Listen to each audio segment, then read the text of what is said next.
إن الحمد لله نحمده ونستعينه ونستغفره ونؤمن به ونتوكل عليه ونعوذ بالله من شرور أنفسنا ومن سيئات أعمالنا من يهده الله فلا مضل له ومن يضلل فلا هادي له وأشهد أن لا إله إلا الله وحده لا شريك له وأشهد أن محمدا عبده ورسوله أرسله بالهدى ودين الحق ليظهره على الدين كله ولو كره المشركون اللهم صل على محمد وعلى آل محمد كما صليت على إبراهيم وعلى آل إبراهيم وبارك على محمد وعلى آل محمد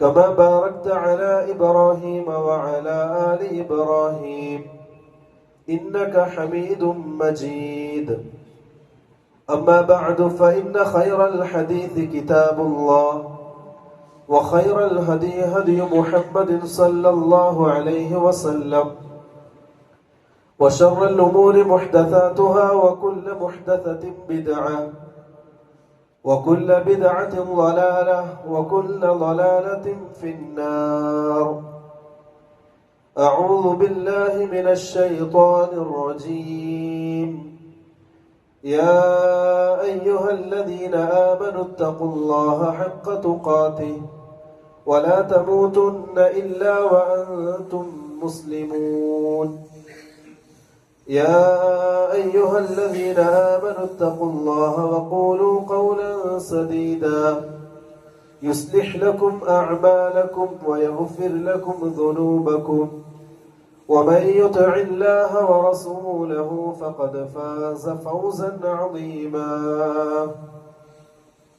أيها الناس أوصيكم وإياي أولا بتقوى الله ഏറെ ബഹുമാനപ്പെട്ട വിശ്വാസിനികളെ, നമ്മുടെ ജീവിതത്തിന്റെ എല്ലാ മേഖലയിലും അള്ളാഹുവിനെ സൂക്ഷിച്ചുകൊണ്ട് മുത്തഖികളായി ജീവിക്കണമെന്ന് ആദ്യമായി എന്നോടും തുടർന്ന് നിങ്ങൾ ഓരോരുത്തരോടും വസിയ്യത്ത് ചെയ്യുകയാണ്, ഓർമ്മപ്പെടുത്തുകയാണ്. അല്ലാഹു സുബ്ഹാനഹു വ തആല നല്ല തൗഫീഖ് നൽകി അനുഗ്രഹിക്കട്ടെ. റസൂലുള്ളാഹി സ്വല്ലല്ലാഹു അലൈഹി വസല്ലം തങ്ങൾ പഠിപ്പിക്കുന്ന ഒരു ഹദീസ് ഇമാം അബൂദാവൂദും തിർമിദിയൊക്കെ റിപ്പോർട്ട് ചെയ്യുന്ന അബ്ദുല്ലാഹി ഇബ്നു അബ്ബാസ് റളിയല്ലാഹു അൻഹുവിന്റെ ഹദീസിൽ റസൂലുള്ളാഹി സ്വല്ലല്ലാഹു അലൈഹി വസല്ലം പഠിപ്പിക്കുന്ന ഒരു കാര്യം, റസൂല് പറയാണ്, ഇഫ്തറഖത്തിൽ യഹൂദ് അലാ 71 ഫിർഖ. യഹൂദികൾ, ജൂതന്മാർ, അവരെ 71 വിഭാഗമായി ഛിന്ന ഭിന്നമാകും.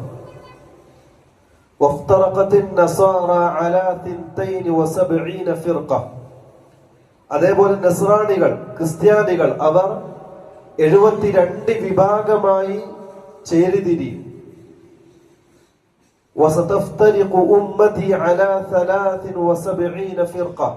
എന്നാൽ എന്റെ ഉമ്മത്ത്, റസൂലുള്ളാഹി സ്വല്ലല്ലാഹു അലൈഹി വസല്ലമയുടെ സമുദായം 73 വിഭാഗങ്ങളായി ഛിന്ന ഭിന്നമാകും.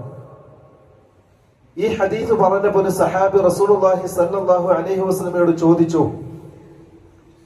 ഈ ഉമ്മത്ത് എന്ന് പറയുന്നത്, സമുദായം എന്ന് പറയുന്നത്, ഒരു പ്രവാചകന്റെ കാലഘട്ടത്തിൽ ജീവിക്കുന്ന, ആ പ്രവാചകനെ അനുസരിച്ച് ജീവിക്കുന്ന വിഭാഗം, അവർക്കാണ് ഉമ്മത്ത് എന്ന് പറയുക, സമുദായം എന്ന് പറയുക. ഇവിടെ റസൂലുള്ളാഹി സ്വല്ലല്ലാഹു അലൈഹി വസല്ലമയുടെ ഉമ്മത്ത് എന്നതുകൊണ്ട് ഉദ്ദേശിക്കുന്നത് ഉമ്മത്തുൽ ഇജാബ എന്നാണ് പണ്ഡിതന്മാർ വിശദീകരിച്ചത്. ഉമ്മത്ത് സമുദായം 2 വിഭാഗമാണ്. ഒന്ന് ഉമ്മത്തുൽ ഇജാബ, 2 ഉമ്മത്തുൽ ദഅവ.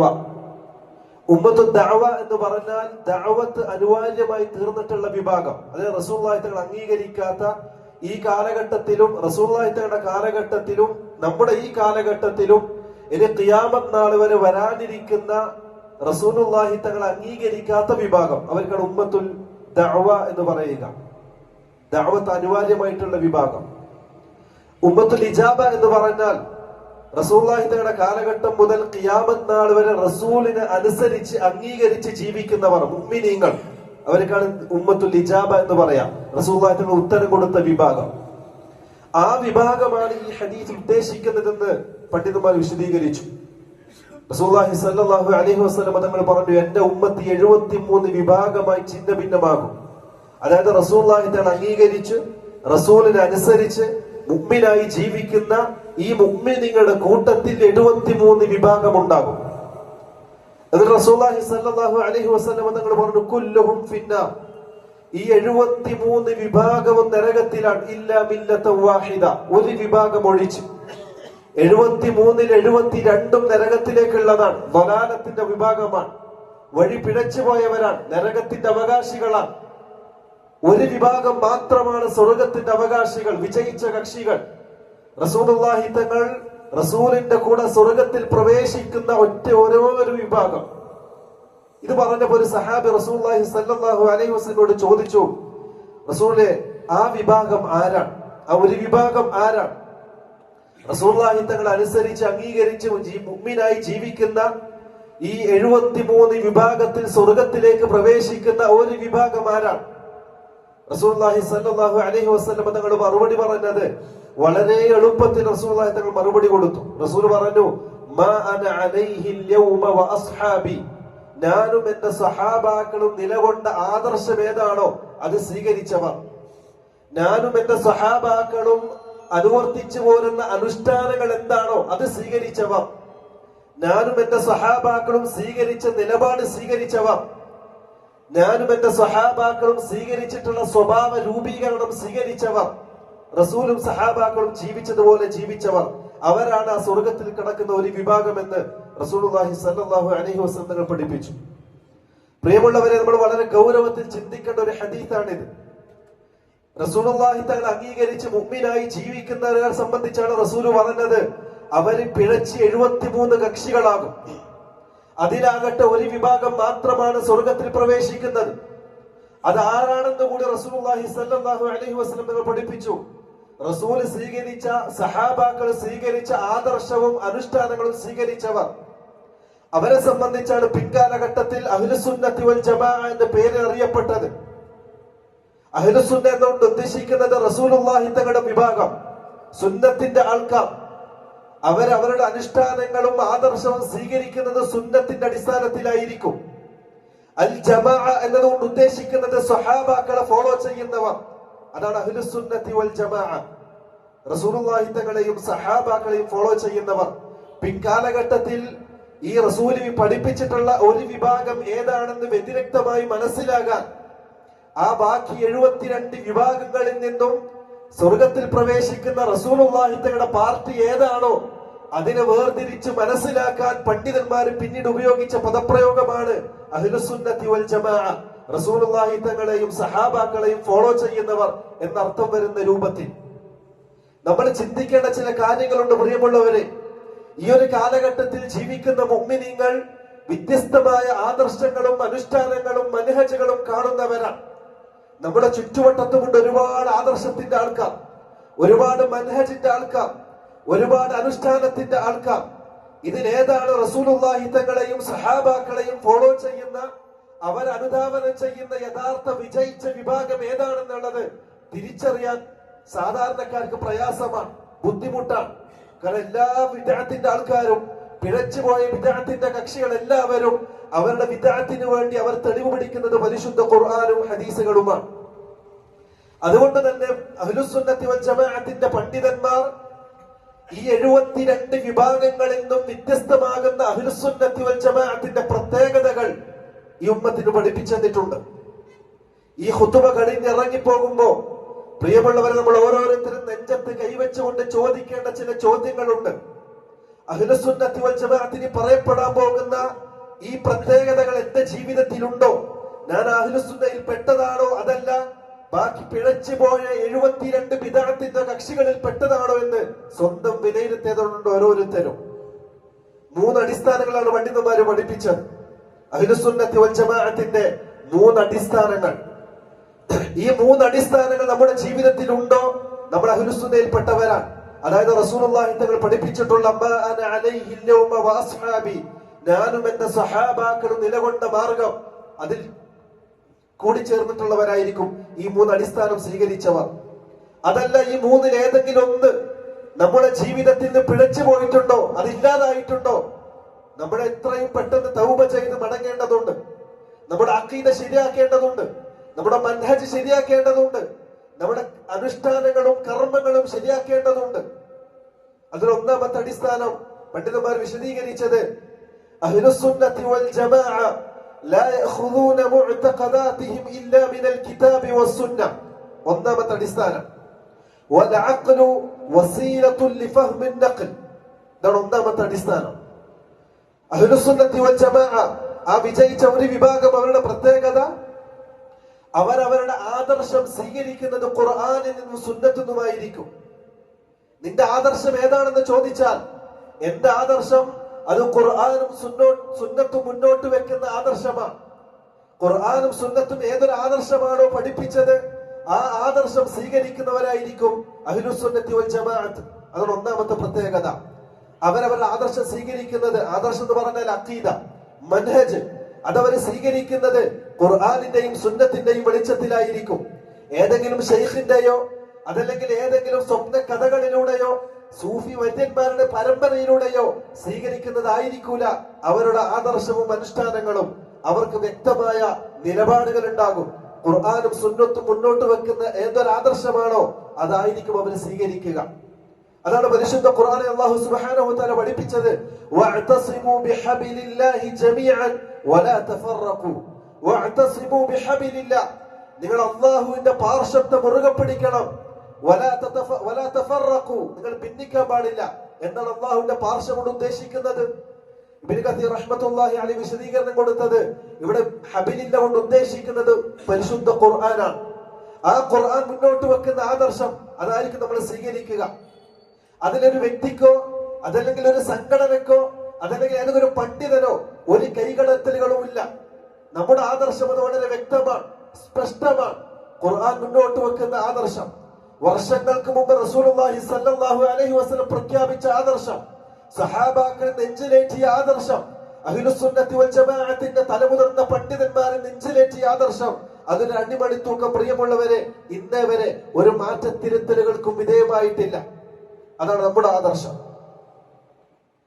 അതേപോലെ പരിശുദ്ധ ഖുർആനിൽ അല്ലാഹു സുബ്ഹാനഹു വ തആല പറയുന്നു ഫസ്തംസിക് ബില്ലദീ ഊഹിയ ഇലൈക, നിന്നിലേക്ക് വഹിയായി നൽകപ്പെട്ടിട്ടുള്ള ആദർശം ഏതാണോ അതിനെ മുറുകെ പിടിച്ചോളണം. അത് മാത്രമായിരിക്കും രക്ഷപ്പെടാനുള്ള മാർഗം. ഇന്ന ഹാദാ സിറാത്തി മുസ്തഖീമൻ ഫത്തബിഊഹു, ഇതായിരിക്കും ചൊവ്വായ മാർഗം. ഈ ആദർശം മാത്രമേ വിജയത്തിലേക്കുള്ളതുള്ളൂ. ഈ ആദർശം മാത്രമാണ് സ്വർഗത്തിലേക്ക് പ്രവേശിക്കുന്ന വിജയിച്ച കക്ഷികൾക്കുള്ള ആദർശം. അത് നിങ്ങൾ മുറുകെ പിടിച്ചുകൊള്ളണം. വേറൊരു ആയത്തിൽ അല്ലാഹു സുബ്ഹാനഹു വ തആല പറയാൻ വത്തബിഅ മാ ഉൻസില ഇലൈക മിർ റബ്ബിക, നിന്റെ രക്ഷിതാവിങ്കലിൽ നിന്നും നിങ്ങളിലേക്ക് ഇറക്കപ്പെട്ട ആദർശം ഏതാണോ അതിനെ മുറുകെ പിടിച്ചുകൊള്ളണം. ഏതാണ് പ്രിയമുള്ളവരെ ആദർശം? അല്ലാഹു സുബ്ഹാനഹു വ തആല ഭൂമി ലോകത്തേക്ക് നിയോഗിച്ചിട്ടുള്ള സകല പ്രവാചകന്മാരും ദഅവത്ത് ചെയ്തിട്ടുള്ള ആദർശം, അവരെല്ലാം നെഞ്ചിലേറ്റിയ ആദർശം. പരിശുദ്ധ ഖുർആനിൽ അല്ലാഹു ഇത് വ്യക്തമാക്കുന്നുണ്ട്. വലഖദ് ബഅത്നാ ഫീ കുല്ലി ഉമ്മത്തിൻ റസൂല അൻ ഇഅ്ബുദുല്ലാഹ വജ്തനിബുത് താഗൂത്ത്. അതാണ് അഹ്ലുസുന്നത്തി വൽ ജമാഅത്തിന്റെ ആദർശം. അല്ലാഹു പറയാൻ വലഖദ് ബഅത്നാ, നാം ഇതാ നിയോഗിച്ചിരിക്കുന്നു, ഫീ കുല്ലി ഉമ്മത്തിൻ റസൂല, എല്ലാ സമുദായത്തിലേക്കും ഓരോ പ്രവാചകന്മാരെ നിയോഗിച്ചിരിക്കുന്നു. ഏകദേശം 1,24,000-ൽ പരം പ്രവാചകന്മാർ ഭൂമി ലോകത്തേക്ക് വന്നിട്ടുണ്ട്. ആ എല്ലാ പ്രവാചകന്മാരും ദഅവത്ത് ചെയ്ത ഒരേ ഒരു ആദർശമാണ്.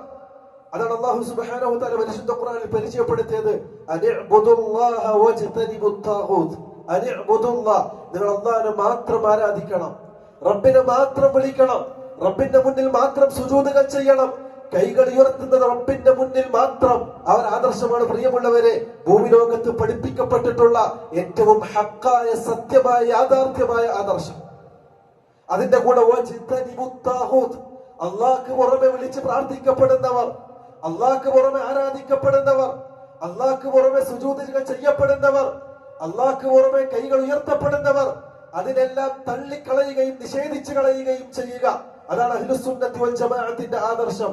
ആ ആദർശമാണ് പ്രിയമുള്ളവരെ ഈ സ്വർഗത്തിലേക്ക് പോകുന്ന ഒരു വിഭാഗം സ്വീകരിച്ചിട്ടുള്ളതെന്ന് റസൂലുള്ളാഹി സ്വല്ലല്ലാഹു അലൈഹി വസല്ലം തങ്ങൾ പഠിപ്പിക്കുകയാണ്. നമ്മൾ ചിന്തിക്കേണ്ട ചില കാര്യങ്ങളുണ്ട്. ഈ ആദർശം സ്വീകരിക്കണമെങ്കിൽ നമ്മുടെ സാമർത്ഥ്യം കൊണ്ട് സാധിക്കൂല, നമ്മുടെ സാമ്പത്തിക വ്യവസ്ഥകൾ കൊണ്ട് സാധിക്കൂല, കുടുംബ പരമ്പര കൊണ്ട് സാധിക്കൂല, നല്ല നാട്ടിൽ ജനിച്ചു എന്നതുകൊണ്ട് സാധിക്കൂല, മക്കയിലും മദീനയിലും ജീവിച്ചവരാണ് എന്നതുകൊണ്ടും സാധിക്കൂല. അത് അള്ളാഹു സെലക്ട് ചെയ്യുന്ന, അള്ളാഹുവിന്റെ ആൾക്കാർക്ക് മാത്രം അള്ളാഹു നൽകുന്ന അള്ളാഹുവിന്റെ ഔദാര്യമാണ് ഹിദായത്ത് എന്ന് പറയുന്നത്. അള്ളാഹിനെ മാത്രം വിളിക്കാനുള്ള തൗഫീഖ് എന്ന് പറയുന്നത്, റബ്ബിന്റെ മുന്നിൽ മാത്രം കൈകൾ ഉയർത്താനുള്ള സൗഭാഗ്യം അള്ളാഹു നൽകുന്നത് അവൻ സെലക്ട് ചെയ്യുന്ന വ്യക്തികൾക്ക് മാത്രമാണ്. നിങ്ങള് അള്ളാഹുവിനെ മാത്രം വിളിക്കുന്ന ഓരോ വ്യക്തികളും ചിന്തിക്കേണ്ട ചില കാര്യങ്ങളുണ്ട്. നിങ്ങൾ ഭാഗ്യവന്മാരാണ്, സന്തോഷിക്കേണ്ടവരാണ്. അള്ളാഹു പ്രത്യേകം സെലക്ട് ചെയ്തവരാണ്. നിങ്ങൾ ചരിത്രം പഠിക്കണം. റസൂലുള്ളാഹി സ്വല്ലല്ലാഹു അലൈഹി വസല്ലം കാലഘട്ടത്തിൽ റസൂലുള്ളാഹി തങ്ങളുടെ പ്രിയപ്പെട്ട മൂത്താപ്പ അബൂ താലിബ്, റസൂലുള്ളാഹി തങ്ങൾ അങ്ങേയറ്റം സ്നേഹിക്കുകയും ഇഷ്ടപ്പെടുകയും ചെയ്ത വ്യക്തി, ചരിത്രത്തിൽ തുല്യതയില്ലാത്ത സ്നേഹം കാഴ്ചവെച്ച വ്യക്തിയാണ് റസൂലുള്ളാഹി തങ്ങളോട്. റസൂലുള്ളാഹി സ്വല്ലല്ലാഹു അലൈഹി വസല്ലം അബൂ താലിബ് മരിക്കാൻ കിടക്കുന്ന ഒരു സമയത്ത് റസൂലുള്ളാഹി തങ്ങൾ അബൂ താലിബിന്റെ വീട്ടിലേക്ക് കയറി ചെന്നു. ഷൈബ അബൂ താലിബിന്റെ കഴിഞ്ഞതിന് ശേഷം ഹിജ്റ 6-ാം വർഷം റസൂലുള്ളാഹി സ്വല്ലല്ലാഹു അലൈഹി വസല്ലം അബൂ താലിബിന്റെ വീട്ടിലേക്ക് കയറി ചെന്നു. അബൂ താലിബ് മരിക്കാൻ കിടക്കുന്നുണ്ട്. കൂട്ടത്തിൽ തന്നെ റസൂലുള്ളാഹിന്റെ അടുത്ത് തന്നെ അബൂജഹലും അതുപോലെ തന്നെ മറ്റുള്ള ഖുറൈശി പ്രമാണിമാരുമുണ്ട്. ഹിജ്റക്ക് 3 വർഷം മുമ്പ് റസൂലുള്ളാഹി സ്വല്ലല്ലാഹു അലൈഹി വസല്ലം അബൂ താലിബിന്റെ അടുക്കിലേക്ക് വന്നു. തലയുടെ ഭാഗത്ത് നിന്നു. മുത്താബയുടെ തലയിൽ തലോടിക്കൊണ്ട് റസൂലുള്ളാഹി തങ്ങൾ പറഞ്ഞു, യാ അമ്മി ഖുൽ ലാ ഇലാഹ ഇല്ലല്ലാഹ് കലിമത്തുൻ ഉഹാജ്ജുക ബിഹാ ഇൻദല്ലാഹ്. മുത്താബ, നിങ്ങൾ ഈ ലാ ഇലാഹ ഇല്ലല്ലാഹ് പറയണം, അല്ലാഹു മാത്രമെന്ന് അംഗീകരിക്കണം. ആ ഒരു കലിമത്ത് മതി നിങ്ങൾക്ക് വേണ്ടി റബ്ബിന്റെ മുന്നിൽ ശുപാർശ ചെയ്യാൻ. ആ ഒരു കലിമത്ത് മാത്രം എനിക്ക് മതി. അബൂ താലിബ് സങ്കടത്തോടുകൂടി റസൂലുള്ളാഹി തങ്ങളുടെ മുഖത്തേക്കൊന്ന് നോക്കി. ആ സമയത്ത് തൊട്ടടുത്തുണ്ടായിരുന്ന അബൂജഹലും കൂട്ടാളികളും അബൂ താലിബിനോട് പറയുന്ന വാക്കുമാ ഹദീസ് ഉദ്ധരിക്കപ്പെടുന്നുണ്ട്. അബൂജഹൽ പറയാണ്, അതർഗബു അൻ മില്ലത്തി അബ്ദുൽ മുത്തലിബ്, അബ്ദുൽ മുത്തലിബിന്റെ മതം വിട്ട് ഈ കഅബാലയത്തിന്റെ ചുറ്റും കാണുന്ന 300-ൽ പരം വിഗ്രഹങ്ങളെയും വിട്ടുകൊണ്ട് മുഹമ്മദ് പറയുന്ന ഏകനായ റബ്ബിൽ നിങ്ങൾ വിശ്വസിക്കുകയാണോ എന്ന് കളിയാക്കിക്കൊണ്ട് അദ്ദേഹം ചോദിക്കുകയും ചെയ്തു. അവസാനം ആ ഹദീസ് ഉദ്ധരിച്ച റാവി പറയാൻ, അബൂ താലിബ് ആ മരണസമയത്ത് ലാ ഇലാഹ ഇല്ലല്ലാഹ് പറയാൻ വിസമ്മതിക്കുകയും അബൂജഹലിന്റെ നിർബന്ധത്തിന് വഴങ്ങിക്കൊണ്ട് ഞാൻ അബ്ദുൽ മുത്തലിബിന്റെ മില്ലത്തിലാണെന്ന് പറഞ്ഞുകൊണ്ട് മരണപ്പെടുകയും ചെയ്തു. റസൂലുള്ളാഹി സ്വല്ലല്ലാഹു അലൈഹി വസല്ലം കരഞ്ഞുകൊണ്ട് വീട്ടിൽ നിന്ന് പുറത്തേക്ക് ഇറങ്ങി. ഒരുപാട് സങ്കടമുണ്ട്. ആ വർഷത്തിലാണ് പ്രിയമുള്ളവരെ ആമുൽ ഹുസ്ൻ എന്ന് ചരിത്രത്തിൽ അറിയപ്പെട്ടത്, ദുഃഖവർഷമെന്ന്. അബൂ താലിബിന്റെ മരണം റസൂലുള്ളാഹി തങ്ങളുടെ മനസ്സിൽ ഒരുപാട് വേദനയുണ്ടാക്കി. ഇത്രയും സ്നേഹിക്കുകയും ഇഷ്ടപ്പെടുകയും ചെയ്ത അബൂ താലിബിന് അല്ലാഹ് മാത്രമെന്ന് പറയാനുള്ള സൗഭാഗ്യം അല്ലാഹു സുബ്ഹാനഹു വ തആല നൽകിയിട്ടില്ല. അബൂ താലിബ് നമ്മളെ പോലെയുള്ള സാധാ സീത മനുഷ്യനല്ല, റസൂലുള്ളാഹി തങ്ങളുടെ മൂത്താപ്പയാണ്. റസൂലുള്ളാഹി തങ്ങളുടെ ഉത്തരവാദിത്വം അല്ലാഹു ഏൽപ്പിച്ചത് അബൂ താലിബിനെയാണ്. അതാണ് അല്ലാഹു സുബ്ഹാനഹു വ തആല പരിശുദ്ധ ഖുർആനിൽ വ്യക്തമാക്കിയത്, അലം യജ്ദിക യതീമൻ ഫആവ ഐ ഇലാ അമ്മിഹി അബീ താലിബ്. ഇബ്നു കസീർ റഹ്മത്തുള്ളാഹി നൽകിയ തഫ്സീറാണ്. നിങ്ങളൊരു യതീമായിരുന്നില്ലേ, യതീമായ സമയത്ത് നിങ്ങൾക്ക് സമാധാനവും സന്തോഷവും നൽകുന്ന രൂപത്തിൽ നിങ്ങൾക്ക് അഭയം നൽകിയില്ലേ, ആ അഭയം നൽകിയത് അബൂ താലിബിന്റെ കൈകളിലേക്കാണ്. ആ അബൂ താലിബിനെ അള്ളാഹു പരിഗണിച്ചിട്ടുണ്ട്. പക്ഷേ അള്ളാഹു മാത്രം എന്ന് പറയാനുള്ള തൗഫീഖ്, ഈ ആദർശം അത് അള്ളാഹു സുബ്ഹാനഹു വ തആല കൊടുത്തിട്ടില്ല. നിങ്ങൾക്ക് കിട്ടിയ ആ സൗഭാഗ്യം, അള്ളാഹു നിങ്ങൾക്ക് നൽകിയിട്ടുള്ള ആദർശം, അത് സ്വീകരിക്കാൻ അബൂ താലിബിന് അള്ളാഹു തൗഫീഖ് കൊടുത്തിട്ടില്ല. റസൂല് കരഞ്ഞുകൊണ്ട് വീട്ടിൽ നിന്ന് പുറത്തേക്ക് ഇറങ്ങി. ഒരുപാട് സങ്കടമുണ്ട് മനസ്സിൽ. ഇത്രയും സ്നേഹിച്ച മൂത്താപ്പാക്ക് ലാ ഇലാഹ ഇല്ലല്ലാഹ് പറഞ്ഞു കൊടുത്തിട്ട് അവസാനം ഈ മില്ലത്തിലല്ലാതെ ഈ തൗഹീദ് സ്വീകരിക്കാതെ മരണപ്പെട്ടതിന്റെ വേദനയേറിക്കൊണ്ട് റസൂൽ നടക്കുമ്പോഴാണ് ജിബ്രീൽ വന്നിട്ട് ഈ ആയത്ത് ഓതി കൊടുക്കുന്നത്, ഇന്നക ലാ തഹ്ദി മൻ അഹ്ബബ്ത വലാകിന്നല്ലാഹ യഹ്ദി മൻ യശാ. മുഹമ്മദ്, സങ്കടപ്പെടണ്ട, നീ ബേജാറാകണ്ട. നീ ഇഷ്ടപ്പെടുന്ന ആൾക്കാരെ ഹിദായത്തിലേക്ക് കൊണ്ടുവരാൻ നിന്നെ കൊണ്ട് സാധിക്കൂല. മറിച്ച് അള്ളാഹു ഉദ്ദേശിക്കുന്നവർക്ക് മാത്രമായിരിക്കും അള്ളാഹുവിലേക്ക് കൈകൊടിയുയർത്താൻ, റബ്ബ് മാത്രം എന്ന് പറയാനുള്ള സൗഭാഗ്യം അള്ളാഹു നൽകുന്നത്. പ്രിയമുള്ളവരെ, റബ്ബിന്റെ അടുക്കൽ നിങ്ങൾക്കുള്ള സ്ഥാനം പോലും അബൂ താലിബിന് അള്ളാഹു കൊടുത്തിട്ടില്ല. ആലോചിക്കേണ്ട കാര്യങ്ങളാണ്. ഇതൊന്നും നമ്മുടെ തറവാടിന്റെ മഹിമ കൊണ്ടോ നമ്മുടെ സാമർത്ഥ്യം കൊണ്ടോ നമ്മൾ നേടിയെടുത്തതല്ല. മറിച്ച് അബൂ താലിബിന് അള്ളാഹു കൊടുക്കാത്ത സ്ഥാനം അള്ളാഹു നിങ്ങൾക്ക് നൽകി എന്നുള്ളതാണ്. അബൂ താലിബിനെ സംബന്ധിച്ച് റസൂൽ പറഞ്ഞെന്താ അറിയോ? നരകത്തിൽ, നാളെ പരലോകത്ത് നരകത്തിൽ ശിക്ഷിക്കപ്പെടുന്ന മനുഷ്യരുടെ കൂട്ടത്തിൽ നരകത്തിന്റെ ഏറ്റവും ചെറിയ ശിക്ഷയായിരിക്കും അബൂ താലിബിന് നൽകപ്പെടുക. റസൂലുള്ളാഹി തങ്ങളുടെ ശുപാർശ കാരണം. റസൂലുള്ളാഹി തങ്ങൾക്ക് 7 ശുപാർശയുണ്ട്. അതിൽ 7ാമത്തത് തന്റെ മൂത്താപ്പയായ അബൂ താലിബിന് വേണ്ടിയിട്ടുള്ള ഷഫാഅത്താണ്. ആ ഷഫാഅത്ത് കാരണം ഏറ്റവും ലഘുവായ ശിക്ഷയായിരിക്കും അള്ളാഹു കൊടുക്കുക. അബ്ദുല്ലാഹി ബിൻ അബ്ബാസ് റളിയല്ലാഹു അൻഹു ഉദ്ധരിക്കുന്ന ഹദീസിൽ കാണാം, ആ ശിക്ഷ എന്നുള്ളത് തീ കൊണ്ടുള്ള 2 ചെരുപ്പുകൾ ധരിപ്പിക്കും. ആ ചെരുപ്പ് ധരിക്കുന്നതിലൂടെ ചൂട് കാരണം അദ്ദേഹത്തിന്റെ തലച്ചോറ് തിരിച്ചിട്ട് പുറത്തേക്ക് മറിയും. അതാണ് ഏറ്റവും ലഘുവായ ശിക്ഷ, അബൂ താലിബിന് അള്ളാഹു നൽകുന്ന ശിക്ഷ. ഇത്ര പരിഗണിച്ചിട്ട് പോലും പ്രിയമുള്ളവരെ ഈ ആദർശം സ്വീകരിക്കാനുള്ള സൗഭാഗ്യം അള്ളാഹു അദ്ദേഹത്തിന് നൽകിയിട്ടില്ല. ആ ഭാഗ്യമാണ് നിങ്ങൾക്ക് കിട്ടിയിട്ടുള്ളത്. ആ ആദർശമാണ് നിങ്ങൾ സ്വീകരിച്ചിട്ടുള്ളത്. ഖുർആൻ ചരിത്രം പഠിക്കണം. ഖലീലുല്ലാഹ് ഇബ്രാഹിം നബി അലൈഹി സ്വലാത്തു വസ്സലാം അല്ലാഹു സുബ്ഹാനഹു വ തആല ഖലീലുല്ലാഹ് എന്നാണ് വിശേഷിപ്പിച്ചത്.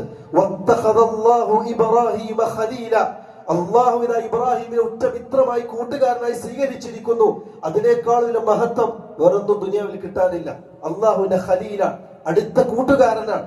ആ കൂട്ടുകാരന്റെ പിതാവിനെ സംബന്ധിച്ച് സൂറത്തുൽ അംബിയായിലും സൂറത്തുൽ ഹജ്ജിലും സൂറത്തു മറിയമിലും അള്ളാഹു വിശദീകരിക്കുന്നുണ്ട്. അള്ളാഹു പറഞ്ഞെന്താ അറിയോ? അദ്ദേഹത്തിന്റെ പേര് ആസർ എന്നാണ്. അദ്ദേഹത്തിന്റെ ജോലി ആ കാലഘട്ടത്തിലെ മുശ്രിക്കുകൾ ആരാധിച്ചിരുന്ന വിഗ്രഹങ്ങളെ കൈകൾ കൊണ്ട് ഉണ്ടാക്കുകയും അങ്ങാടിയിൽ കൊണ്ടുപോയി വിൽക്കുകയും ചെയ്യുക. അദ്ദേഹത്തിന്റെ ജോലി, ആസറിന്റെ പണി. ആ ആസർ തന്റെ മകനോട് പറയുന്നൊരു വാക്കുകളുണ്ട്. 17ാമത്തെ വയസ്സിൽ മകൻ സ്വന്തം വീട്ടിൽ വന്ന് ഉപ്പയോട് ദഅവത്ത് ചെയ്തു, ഉപ്പ, നിങ്ങൾ വിളിച്ചു പ്രാർത്ഥിക്കുന്ന ഈ വിഗ്രഹങ്ങളും ബിംബങ്ങളും ഒരു നിലക്കുമുള്ള ഉപകാരമോ ഉപദ്രവമോ നിങ്ങൾക്ക് ചെയ്യുകയില്ല. ഇതിനെയും നിങ്ങളെയും സൃഷ്ടിച്ച് പരിപാലിക്കുന്ന അജയ്യനായ അല്ലാഹുവിനെ മാത്രമാണ് നിങ്ങൾ വിളിക്കേണ്ടത്. ആ ആദർശമാണ് പ്രിയമുള്ളവർ നമ്മൾ സ്വീകരിച്ചത്. ആ ആദർശമാണ് ഇബ്രാഹിം നബി അലൈഹി സ്വലാത്തു വസ്സലാം തന്റെ പിതാവിനോട് പറയുന്നത്. ആ പിതാവ് തിരിച്ചു പറഞ്ഞൊരു മറുപടിയുണ്ട്. ഇബ്രാഹിമേ, നീ നമ്മളെ ഈ ദൈവങ്ങളൊക്കെ വിട്ട് നിന്റെ ഏകനായ അല്ലാഹുവിൽ മാത്രമാണ് നീ വിശ്വസിക്കുന്നത്. അങ്ങനെയാണെങ്കിൽ വീട്ടിൽ നിന്ന് കല്ലെറിഞ്ഞ് നിന്നെ പുറത്താക്കും. ആയിക്കോട്ടെ ബാപ്പ, ഞാൻ വീട്ടിൽ നിന്ന് പുറത്തേക്ക് പോവാൻ. അദ്ദേഹം വീട് വിട്ട് പുറത്തേക്ക് ഇറങ്ങി. നമ്മൾ ചിന്തിക്കേണ്ട കാര്യമുണ്ട് പ്രിയമുള്ളവരെ. ഖലീലുല്ലാഹി ഇബ്രാഹിം നബി അലൈഹി സ്വലാത്തു വസ്സലാമിന്റെ പിതാവിന് പോലും അള്ളാഹു മാത്രം എന്ന് പറയുന്ന തൗഫീഖ് അള്ളാഹു നൽകിയിട്ടില്ല. മറിച്ച് നൽകിയത് ഈ ഇരിക്കുന്ന ഓരോരുത്തർക്കുമാണ്. റസൂലുള്ളാഹി സ്വല്ലല്ലാഹു അലൈഹി വസല്ലം പറയുന്ന ഹദീസുകൾ കാണാം, നാളെ പരലോകത്ത് അല്ലാഹു സുബ്ഹാനഹു തആല ചത്ത് ചീഞ്ഞു നാറിയ കുറുനരിയെ പോലെ ഇബ്രാഹിം നബിയുടെ പിതാവിനെ അല്ലാഹു നരകത്തിലേക്ക് വലിച്ചെറിയുമെന്ന. സ്വന്തം ഖലീലായ ഇബ്രാഹിമിന്റെ പിതാവിന്റെ അവസ്ഥ ഇതാണെങ്കിൽ നമ്മുടെ ബാപ്പമാരും ഒരു നബിയല്ല, നമ്മളാരും പ്രവാചകന്റെ മകനല്ല, നമ്മളാരും പ്രവാചകന്റെ കുടുംബക്കാരല്ല. എന്നിട്ട് കൂടി അല്ലാഹു സുബ്ഹാനഹു തആല ഇബ്രാഹിമിയുടെ ബാപ്പാക്ക് കൊടുക്കാത്ത പരിഗണന നമുക്ക് നൽകിയിട്ടുണ്ടെങ്കിൽ അത് സൗഭാഗ്യമാണ് പ്രിയമുള്ളവരെ. നെഞ്ചോട് ചേർത്ത് പിടിച്ചുകൊള്ളണം. ചരിത്രം വീണ്ടും വായിക്കണം. പരിശുദ്ധ ഖുർആൻ അല്ലാഹു സുബ്ഹാനഹു തആല നൂഹ് നബിയുടെ സംഭവം വിശദീകരിക്കുന്നു. നൂഹ് നബി അലൈഹി സ്വലാത്തു വസ്സലാം ഭൂമി ലോകത്ത് വന്നിട്ടുള്ള പ്രവാചകന്മാരുടെ കൂട്ടത്തിലെ ആദ്യത്തെ മുർസലാണ്. ഉലുൽ അസ്മിൽപ്പെട്ട ആദ്യത്തെ പ്രവാചകനാണ്. അല്ലാഹു സുബ്ഹാനഹു വർഷങ്ങളോളം അല്ലാഹുവിന്റെ തൗഹീദിലേക്ക് ദഅവത്ത് ചെയ്ത പ്രവാചകനാണ്. ഏകദേശം 950 വർഷക്കാലം അല്ലാഹുവിന്റെ തൗഹീദിലേക്ക് ജനങ്ങളെ ക്ഷണിച്ചിട്ടുള്ള അല്ലാഹുവിന്റെ പ്രവാചകൻ, ഉലുൽ അസ്മിൽപ്പെട്ട പ്രവാചകൻ, ആദ്യത്തെ മുർസൽ. ആ നൂഹ് നബി അലൈഹി സ്വലാത്തു വസ്സലാമിന്റെ മകനെ സംബന്ധിച്ച് അല്ലാഹു സുബ്ഹാനഹു തആല സൂറത്തുൽ ഹൂദിൽ വിശദീകരിച്ചത്, ആ മകൻ വെള്ളപ്പൊക്കം വന്നു. അല്ലാഹുവിന്റെ കൽപ്പന പ്രകാരം മുശ്രിക്കുകളൊക്കെ വെള്ളത്തിൽ മുങ്ങി ചാകാൻ തുടങ്ങി. നൂഹ് നബി അലൈഹി സ്വലാത്തു വസ്സലാം അല്ലാഹുവിന്റെ കൽപ്പന പ്രകാരം സൃഷ്ടിച്ചിട്ടുള്ള കപ്പലിൽ കയറി. കൂടെ വിശ്വസിച്ച വിശ്വാസികളും അവർ ജൂതി പർവ്വതത്തിൽ നിന്നും വെള്ളക്കെട്ടുകളിലേക്ക് പർവ്വതം ഇറങ്ങി. അവരുടെ കപ്പലിറങ്ങി. ആ കപ്പലിൽ യാത്ര ചെയ്യുന്ന സമയം വെള്ളത്തിൽ മുങ്ങിച്ചാകുന്ന മകനെ കണ്ടു നൂഹ് നബി അലൈഹി സ്വലാത്തു വസ്സലാം. ഒരു പുത്രവാത്സല്യത്തോടു കൂടി നൂഹ് നബി അലൈഹി സ്വലാത്തു വസ്സലാം തന്റെ മകനെ വിളിച്ചു, യാ ബുനയ്യർകം മഅനാ വലാ തകും മഅൽ കാഫിരീൻ. മോനെ, ഈ തൗഹീദിന്റെ കപ്പലിലേക്ക് കയറിക്കോ, അല്ലാഹുവിന്റെ ആദർശം സ്വീകരിച്ചോ. പരിശുദ്ധ ഖുർആനിൽ അല്ലാഹു മുന്നോട്ട് വെച്ച ആദർശം, എല്ലാ പ്രവാചകന്മാരും ദഅവത്ത് ചെയ്ത ആദർശം. ഈ ആദർശം സ്വീകരിച്ചാലേ രക്ഷപ്പെടാൻ സാധിക്കുകയുള്ളൂ. ഈ തൗഹീദിന്റെ കപ്പലിലേക്ക് കയറിക്കോ. ആ മകൻ പറഞ്ഞ മറുപടി എന്താ അറിയോ? അതും അല്ലാഹു പരിശുദ്ധ ഖുർആനിൽ വിശദീകരിക്കുന്നുണ്ട്. ആ മകൻ പറഞ്ഞു, സആവി ഇലാ ജബൽ യഅസിമുനി മിനൽ മാ. ബാപ്പ, നിങ്ങളുടെ കപ്പൽ എനിക്ക് ആവശ്യമില്ല, നിങ്ങളുടെ തൗഹീദും ആദർശവും എനിക്ക് ആവശ്യമില്ല. ഞാൻ ആ പർവ്വതം കാണുന്നുണ്ടല്ലോ, ആ ആ പർവ്വതത്തിൽ കയറി രക്ഷപ്പെടും. നൂഹ് മകൻ നബിയുടെ പറയുന്ന വാക്കാണ്. ഈ കാലഘട്ടത്തിൽ നമ്മൾ താരതമ്യം ചെയ്ത് നോക്കുകയാണെങ്കിൽ ചില മനുഷ്യന്മാര് പറയുന്നത് പോലെ ആ ജാറത്തിലെ തങ്ങള്, അതല്ലെങ്കിൽ ഇന്ന ബാവമാര്, ഇന്ന ശൈഖന്മാര് നമ്മളെ രക്ഷപ്പെടുത്തും, അവര് നരകത്തിലാണെങ്കിൽ നമ്മൾ നരകത്തിലാണെന്ന് പറയുന്ന ഈ ഒരു കൗമ പറയുന്ന അതേ വാക്കാണ് നൂഹ് നബിയുടെ മകൻ വന്ന് നൂഹ് നബിയോട് പറഞ്ഞ വാക്ക്, സആവി ഇലാ ജബലിൻ യഅസിമുനി മിനൽ മാ. ആ കാണുന്ന പർവ്വതത്തിൽ കയറിയിട്ട് ഞാൻ രക്ഷപ്പെട്ടോളും, നിങ്ങളുടെ തൗഹീദിന്റെ കപ്പലൊന്നും എനിക്ക് ആവശ്യമില്ല. നൂഹ് നബി അലൈഹി സ്വലാത്തു വസ്സലാം മകനോട് പറഞ്ഞ, മോനെ ധിക്കാരം കാണിക്കണ്ട, അഹങ്കാരം കാണിക്കണ്ട. ലാ ആസിമൽ യൗമ മിൻ അംരില്ലാഹി ഇല്ലാ മൻ റഹിം. ഇന്നത്തെ ദിവസം അല്ലാഹുവിന്റെ ആദർശം സ്വീകരിച്ചവർക്കല്ലാതെ രക്ഷയില്ല, അല്ലാഹുവിന്റെ കാരുണ്യം കിട്ടിയവർക്കല്ലാതെ രക്ഷയില്ല. പറഞ്ഞു തീരേണ്ട താമസം ആ പിതാവിന്റെയും മകന്റെയും സംഭാഷണത്തെ മുറിച്ചുകൊണ്ട് ഒരു പർവ്വതങ്ങളൊക്കെ തിരമാലകൾ വരികയും ആ രണ്ട് പിതാവിനെയും മകനെയും വേർതിരിക്കുന്ന രൂപത്തിൽ തിരമാല ആ മകനെ മുക്കി കൊല്ലുകയും ചെയ്തു. ആ മകൻ കാഫിറായി വെള്ളത്തിൽ മുങ്ങി മരിക്കുകയും ചെയ്തു. നിങ്ങൾ ചിന്തിക്കേണ്ട കാര്യമുണ്ട് പ്രിയമുള്ളവരെ, നൂഹ് നബിയുടെ മകനായിട്ട് കൂടി അല്ലാഹു സുബ്ഹാനഹു തആല തൗഹീദിന്റെ ഒരു പരിഗണന പോലും ആ മകന് നൽകിയിട്ടില്ല. ഒരു നബിയുടെ മകൻ എന്ന നിലക്ക് അള്ളാഹുവിനെ മാത്രം വിളിക്കാനുള്ള തൗഫീഖ്, ആ സൗഭാഗ്യം അള്ളാഹു നൽകിയിട്ടില്ല. ആ സൗഭാഗ്യമാണ് പ്രിയമുള്ളവരെ ഈ ഇരിക്കുന്ന ഓരോരുത്തർക്കും അള്ളാഹു നൽകിയിട്ടുള്ളത്. ചിന്തിക്കുക പ്രിയമുള്ളവരെ, അള്ളാഹു നമുക്ക് നൽകിയ ഹിദായത്തിന്റെ വില തിരിച്ചറിയാൻ.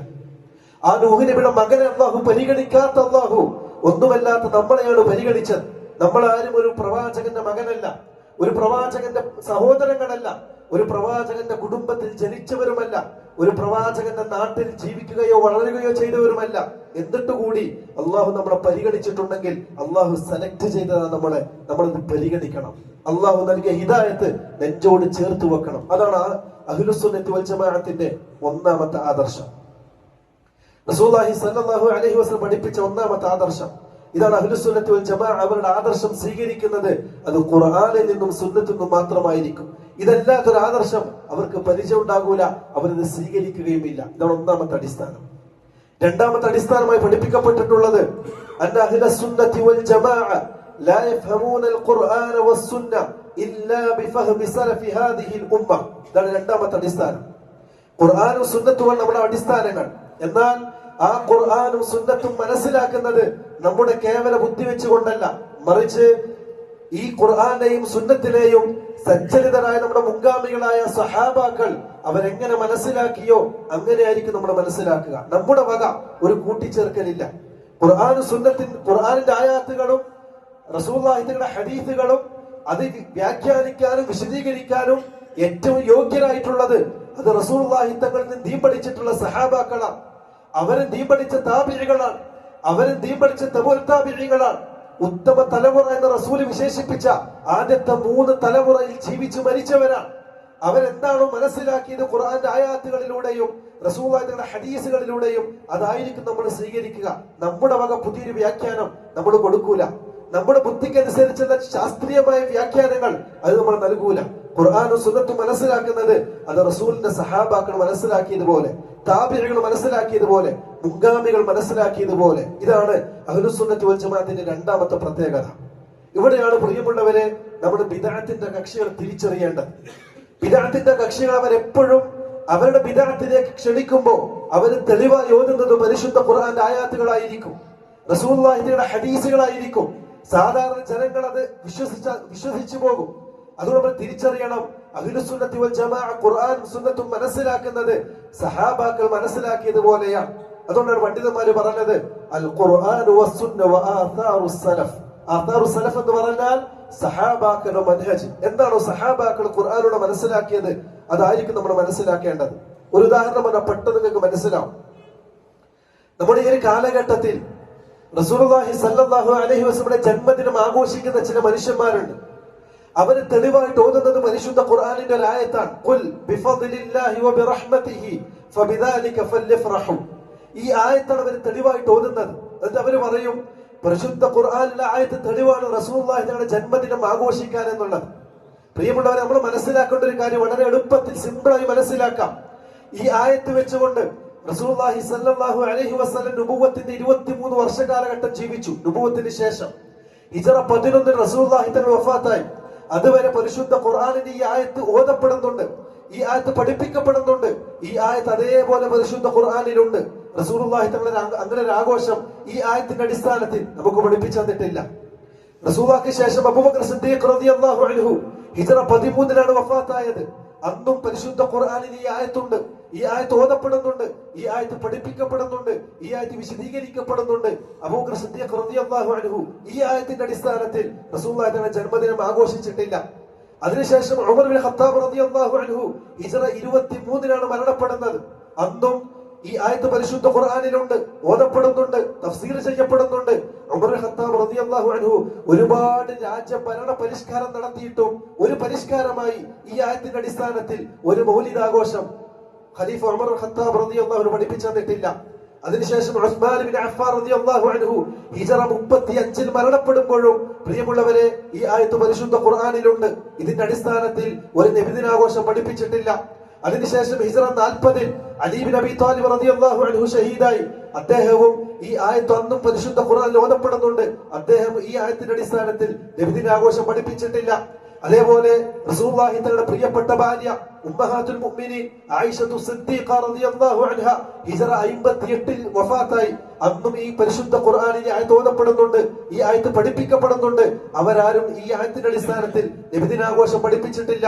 അതിനുശേഷം അബൂ ഹുറൈറ റളിയല്ലാഹു അൻഹു ഏറ്റവും കൂടുതൽ ഹദീസ് ഉദ്ധരിക്കുകയും ഏറ്റവും കൂടുതൽ റസൂലിന്റെ കൂടെ ജീവിക്കുകയും ചെയ്ത സഹാബി, 5374 ഹദീസുകൾ ഉദ്ധരിച്ച സഹാബി, അദ്ദേഹവും ഈ ആയത്തും അന്നും ഓതപ്പെടുന്നുണ്ട്, അന്നും പഠിപ്പിക്കപ്പെടുന്നുണ്ട്. പരിശുദ്ധ ഖുർആൻ അന്നും ഈ ആയത്തുണ്ട്. അദ്ദേഹം നബിദിനാഘോഷം ഈ ആയത്തിന്റെ അടിസ്ഥാനത്തിൽ പഠിപ്പിച്ചിട്ടില്ല. അതിനുശേഷം റസൂലുള്ളാഹി തങ്ങൾ ഏറ്റവും കൂടുതൽ ഫോളോ ചെയ്തതായി ചരിത്രത്തിൽ അറിയപ്പെട്ട റസൂലിന്റെ ജീവിതത്തിന് വേണ്ടി ജീവിതം സമർപ്പിച്ച അബ്ദുല്ലാഹ് ബിൻ അബ്ബാസ് റളിയല്ലാഹു അൻഹു ഹിജ്റ 63 ത്വായിഫിൽ വെച്ച് മരണപ്പെടുമ്പോഴും ഈ ആയത്ത് പരിശുദ്ധ ഖുർആനിലുണ്ട്, ഈ ആയത്ത് അന്നും ഓതപ്പെടുന്നുണ്ട്. ഇതിന്റെ അടിസ്ഥാനം അദ്ദേഹം ഒരു നബിദിനാഘോഷം പഠിപ്പിച്ചിട്ടില്ല. അതിനുശേഷം അബ്ദുല്ലാഹി ബിൻ ഉമർ റളിയല്ലാഹു അൻഹു റസൂലുള്ളാഹി തങ്ങൾ ഏറ്റവും കൂടുതൽ അനുധാവനം ചെയ്ത ജീവിതം, റസൂലുള്ളാഹി തങ്ങളുടെ ജീവിതമാക്കി മാറ്റിയ, റസൂലിന്റെ സ്നേഹം ജീവിതമാക്കി മാറ്റിയ അബ്ദുല്ലാഹി ബിൻ ഉമർ റളിയല്ലാഹു അൻഹു ഹിജ്റ 73 മരണപ്പെടുമ്പോഴും ഈ ആയത്ത് പരിശുദ്ധ ഖുർആൻ അന്നും ഓതപ്പെടുന്നുണ്ട്. അവരാരും ഈ നബിദിനാഘോഷം ഈ ആയത്തിന്റെ അടിസ്ഥാനത്തിൽ പഠിപ്പിച്ചിട്ടില്ല. അതിനുശേഷം ബസ്രയിൽ വെച്ച് മരണപ്പെട്ട അവസാനത്തെ സഹാബി അനസ് ഇബ്നു മാലിക് റളിയല്ലാഹു അൻഹു ഹിജ്റ 100 അദ്ദേഹം മരണപ്പെടുമ്പോഴും ഈ ആയത്ത് പരിശുദ്ധ ഖുർആൻ ഓതപ്പെടുന്നുണ്ട്. ഈ ഭൂമി ലോകത്ത് വെച്ച് അവസാനം മരിച്ചു തീർന്ന സഹാബി അംബർ ബിൻ തുഫൈൽ റളിയല്ലാഹു അൻഹു മക്കയിൽ വെച്ച് 102 മരണപ്പെടുമ്പോഴും പ്രിയമുള്ളവരെ ഈ ആയത്ത് അന്നും പരിശുദ്ധ ഖുർആൻ ഓതപ്പെടുന്നുണ്ട്, പഠിപ്പിക്കപ്പെടുന്നുണ്ട്, തഫ്സീർ ചെയ്യപ്പെടുന്നുണ്ട്. അവരാരും തന്നെ ഈ ആയത്തിന്റെ അടിസ്ഥാനത്തിൽ നബിദിനാഘോഷം പഠിപ്പിച്ചു തന്നിട്ടില്ല, അവർ ചെയ്തിട്ടുമില്ല. അതിനുശേഷം താബിഈകൾ വന്നു, പ്രഗത്ഭന്മാരെ മദ്ഹബിന്റെ ഇമാമുമാർ. ഹിജ്റ 150 മരണപ്പെട്ടിട്ടുള്ള ഇമാം അബൂ ഹനീഫ റഹ്മത്തുള്ളാഹി അലൈഹി അന്നും ഈ ആയത്ത് ഓതപ്പെടുന്നുണ്ട്, പഠിപ്പിക്കപ്പെടുന്നുണ്ട്. അദ്ദേഹം കാണിച്ചു തന്നിട്ടില്ല. അതിനുശേഷം ഇമാം ഷാഫിഈ മാലിക് റഹ്മത്തുള്ളാഹി അലൈഹി ഇമാമു ദാറുൽ ഹിജ്റ എന്നറിയപ്പെട്ട പണ്ഡിതനാണ്. റസൂലുള്ളാഹിയുടെ ഹദീസിൽ ആദ്യമായി ക്രോഡീകരിച്ച പണ്ഡിതനാണ്. റസൂലിന്റെ ഖബറോരത്തിൽ നിന്ന് 30 വർഷത്തോളം റസൂലിന്റെ ഹദീസുകൾ പഠിപ്പിച്ചിട്ടുള്ള പണ്ഡിതനാണ്. ഇമാമു ദാറുൽ ഹിജ്റ എന്നറിയപ്പെട്ട പണ്ഡിതൻ ഹിജ്റ 179 മരണപ്പെടുമ്പോഴും ഈ ആയത്തും പരിശുദ്ധ ഖുർആനിലുണ്ട്, അന്നും ഓതപ്പെടുന്നുണ്ട്. അതിനുശേഷം ഇമാം ഷാഫിഈ റഹ്മത്തുള്ളാഹി അലൈഹി ഹിജ്റ 204 അദ്ദേഹം മരണപ്പെടുമ്പോഴും ഈ ആയത്ത് ഓതപ്പെടുന്നുണ്ട്. അതിനുശേഷം ഇമാം അഹ്ലുസ് സുന്ന ഇമാം അഹ്മദ് ബിൻ ഹംബൽ റഹ്മത്തുള്ളാഹി അലൈഹി ഹിജ്റ 241 മരണപ്പെടുമ്പോഴും ഈ ആയത്ത് പരിശുദ്ധ ഖുർആൻ ഓതപ്പെടുന്നുണ്ട്. അവരും ഇന്ന് നമുക്ക് പഠിപ്പിച്ചു തന്നിട്ടില്ല. അതിനുശേഷം മുഹദ്ദിസുകൾ വന്നു. ഹിജ്റ 256 മരണപ്പെട്ട ഇമാം ബുഖാരി റഹ്മത്തുള്ളാഹി അലൈഹി അന്നും ഈ ആയത്ത് പഠിപ്പിക്കപ്പെട്ടിട്ടുണ്ട്, ഈ ആയത്ത് ഓതപ്പെട്ടിട്ടുണ്ട്, ഈ ആയത്ത് പരിശുദ്ധ ഖുർആനിലുണ്ട്. റസൂലിന്റെ ജീവിതം തന്നെ, ജീവിത രീതി തന്നെ സഹീഹുൽ ബുഖാരി എന്ന കിതാബിൽ അദ്ദേഹം പഠിപ്പിക്കുമ്പോഴും ഈ ആയത്തിന്റെ അടിസ്ഥാനത്തിൽ ഒരു നബിദിനാഘോഷം അദ്ദേഹം പഠിപ്പിച്ചിട്ടില്ല. അതിനുശേഷം ഇമാം മുസ്ലിം റഹ്മത്തുള്ളാഹി അലൈഹി ഹിജ്റ 261 മരണപ്പെടുമ്പോഴും പ്രിയമുള്ളവരെ ഈ ആയത്തിന്റെ അടിസ്ഥാനത്തിൽ ഈ ഉത്തമ തലമുറയിൽപ്പെട്ട ഈ 3 പതിറ്റാണ്ട് കാലം, ഈ 3 തലമുറയും മരിച്ചു തീരുന്നത് വരെ ഈ ഖുർആനിൽ ഈ ആയത്ത് ഓതപ്പെടുകയും പഠിപ്പിക്കപ്പെടുകയും ചെയ്തിട്ടുണ്ട്. ഈ ആയത്തിന്റെ അടിസ്ഥാനത്തിൽ അവരാരും നബിദിനാഘോഷം പഠിപ്പിച്ചിട്ടില്ല. ഇവിടെയാണ് പ്രിയമുള്ളവരെ അഹ്ലുസുന്നത്തി വൽ ജമാഅത്തിന്റെ കൃത്യവും വ്യക്തവുമായ നിലപാട് നമ്മൾ മനസ്സിലാക്കേണ്ടത്. എന്താണോ ഈ ആയത്തിന്റെ അടിസ്ഥാനത്തിൽ മുൻഗാമികൾ മനസ്സിലാക്കിയത്, അതാണ് അഹ്ലുസുന്നത്തി വൽ ജമാഅത്തിന്റെ നിലപാട്. അത് സ്വീകരിച്ചവരാണ് അഹ്ലുസുന്നത്തി വൽ ജമാഅ. അതല്ലാതെ അതിനുശേഷം ഷിയാക്കളാലും മറ്റുള്ളവരാലും ഉണ്ടാക്കപ്പെടുകയും അവരുടെ താല്പര്യത്തിനും അവരുടെ ഇഷ്ടത്തിനും അനുസരിച്ച് ഖുർആനിന്റെ ആയാത്തുകൾ സലഫുകൾക്ക് പരിചയമില്ലാത്ത, സഹാബാക്കൾക്ക് പരിചയമില്ലാത്ത, താബിഈകൾക്കും തബൂഉ താബിഈനും പരിചയമില്ലാത്ത ഉത്തമ തലമുറ എന്ന് റസൂൽ പഠിപ്പിച്ച ആ വിഭാഗത്തിന് പരിചയമില്ലാത്ത രൂപത്തിൽ വ്യാഖ്യാനിക്കപ്പെടുമ്പോൾ അഹ്ലുസുന്നത്തി വൽ ജമാഅത്തിന്റെ നിലപാട് നമ്മൾ തിരിച്ചറിയണം. അതുകൊണ്ടാണ് പറയപ്പെട്ടത് അഹ്ലുസുന്നത്തി വൽ ജമാഅത്ത് എപ്പോഴും ഖുർആനും സുന്നത്തും മനസ്സിലാക്കിയത് അത് സഹാബാക്കൾ മനസ്സിലാക്കിയത് പോലെയാണ്. ഇതാണ് നമ്മുടെ രണ്ടാമത്തെ അടിസ്ഥാനം. മൂന്നാമത്തെ അടിസ്ഥാനം അതിനേക്കാൾ വളരെ വ്യക്തവും കൃത്യവുമാണ്. അന്ന അഹ്ലുസുന്നത്തി വൽ ജമാഅ ലാ യുദ്ഖിലൂന അൽ-അഖ്ല ഫിൽ ഉമൂരിൽ ഗൈബിയ്യാത്ത്. ഈ ആധുനിക കാലഘട്ടത്തിൽ ഒരുപാട് സാധാരണക്കാര് പിഴച്ചു പോയിട്ടുള്ള, അതിന് ചതിക്കപ്പെട്ടിട്ടുള്ള ഒരു മേഖലയാണിത്. നമ്മൾ ഓരോരുത്തരും നെഞ്ചത്ത് കൈവച്ചുകൊണ്ട് ചോദിക്കേണ്ട കാര്യം കൂടിയാണ്. അഹ്ലുസുന്നത്ത് വൽ ജമാഅത്തിന്റെ മൂന്നാമത്തെ അടിസ്ഥാനം, അവര് ഗൈബിയായ കാര്യങ്ങളിൽ അവരെ ബുദ്ധി അവർ പ്രവേശിപ്പിക്കൂല. ഗൈബിയായ കാര്യം എന്ന് പറഞ്ഞാൽ നമ്മുടെ പഞ്ചേന്ദ്രങ്ങൾ കൊണ്ട് കാണാൻ സാധിക്കാത്ത, അതായത് മരണത്തോടുകൂടി തുടങ്ങുന്ന ഖബർ ജീവിതം മുതൽ അങ്ങോട്ടുള്ള ഖബറിലെ അദാബുൽ ഖബറും ഫിത്നത്തുൽ ഖബറും, അതിനുശേഷം ഹിസാബും മഹ്ശറയും മീസാനും സിറാത്തും ഹൗളും ജന്നത്തും നാറും, ഇതടങ്ങിയിട്ടുള്ള ഗൈബിയായ ഒരു ലോകമുണ്ട്. ആ ലോകത്ത് പറയപ്പെട്ടിട്ടുള്ള കാര്യങ്ങൾ ഖുർആനിലും സുന്നത്തിലും എന്താണോ പറയപ്പെട്ടത് അത് അതേപടി അംഗീകരിക്കുകയും അതേപടി വിശ്വസിക്കുകയും ചെയ്യുക. അതാണ് അഹ്ലുസുന്നത്തി വൽ ജമാഅത്തിന്റെ നിലപാട്. അവരെ പ്രശംസിച്ചുകൊണ്ടാണ് പരിശുദ്ധ ഖുർആനിലെ സൂറത്തുൽ ബഖറയിൽ അല്ലാഹു സുബ്ഹാനഹു വ തആല പറഞ്ഞിട്ടുള്ളത്, അല്ലദീന യുഅ്മിനൂന ബിൽ ഗൈബ്. മുഅ്മിനീങ്ങൾ, അഹ്ലുസുന്നത്തി വൽ ജമാഅത്തിന്റെ ആൾക്കാർ, സ്വർഗ്ഗത്തിലേക്ക് പോകുന്ന ആ ഒരു വിഭാഗം, അവരെ ഗൈബിൽ വിശ്വസിക്കുന്നവരാണ്. അവരെ ബുദ്ധി കൊണ്ട് അവർ ചിന്തിക്കൂല. ഇന്ന് അദാബുൽ ഖബർ നിഷേധിച്ചു, ഫിത്നത്തുൽ ഖബർ നിഷേധിച്ചു, സംസം വെള്ളത്തിന്റെ ബർക്കത്ത് നിഷേധിച്ചു, സിഹറിന്റെ ഹദീസ് നിഷേധിച്ചു. എന്തിന്റെ അടിസ്ഥാനത്തിൽ? ബുദ്ധിയെ പ്രവേശിപ്പിക്കുന്നതിലൂടെ. അതുകൊണ്ടാണ് പറയുന്നത്, പ്രിയമുള്ളവരെ, അഹ്ലുസുന്നത്തി വൽ ജമാഅത്തിന്റെ നിലപാട് എന്തും കൃത്യവും വ്യക്തവുമാണ്. പറഞ്ഞു വെച്ചു, പരിശുദ്ധ ഖുർആനും സുന്നത്തും സ്വീകരിച്ച് ജീവിക്കുന്നവർ അവരുടെ ബുദ്ധി ഗൈബിയായ കാര്യങ്ങൾ അവർ പ്രവേശിപ്പിക്കൂല. മറിച്ച് എന്താണോ സഹിഹായ ഹദീസിലും പരിശുദ്ധ ഖുർആന്റെ ആയാത്തിൽ സ്ഥിരപ്പെട്ടത് അത് അതേപടി അംഗീകരിക്കുകയും വിശ്വസിക്കുകയും ചെയ്യുക എന്നുള്ളത് അഹ്ലുസുന്നത്ത് വൽ ജമാഅത്തിന്റെ മൂന്നാമത്തെ നിലപാടാണ്. ഈ മൂന്ന് അടിസ്ഥാനങ്ങൾ സ്വീകരിച്ചവർ, പ്രിയമുള്ളവരെ, അവരാണ് റസൂലുള്ളാഹി സ്വല്ലല്ലാഹു അലൈഹി വസല്ലം മാ അന അലൈഹി അൽ-യൗമ വ അസ്ഹാബി എന്ന് പറയുന്ന ആ വിജയിച്ച ഒരു വിഭാഗത്തിൽ പെടുക. ആ വിഭാഗം മാത്രമാണ് നാളെ സ്വർഗ്ഗത്തിലേക്ക് കടക്കുക. അവർക്ക് പറയുന്ന പേരാണ് അഹ്ലുസുന്നത്തി വൽ ജമാഅ. അതുകൊണ്ട് പ്രിയമുള്ളവരെ, കാര്യങ്ങൾ മനസ്സിലാക്കുക. അല്ലാഹു സുബ്ഹാനഹു വ തആല നല്ല തൗഫീഖ് നൽകി അനുഗ്രഹിക്കുമാറാകട്ടെ. വഅഖൂലു ഖൗലി ഹാദാ വസ്തഗ്ഫിറുല്ലാഹ അന്നി വഅൻകും വഅൻ ജമീഇൽ മുഅ്മിനീന അജ്മഈൻ വസ്തഗ്ഫിറൂഹു ഇന്നഹു ഹുവൽ ഗഫൂറുർ റഹീം.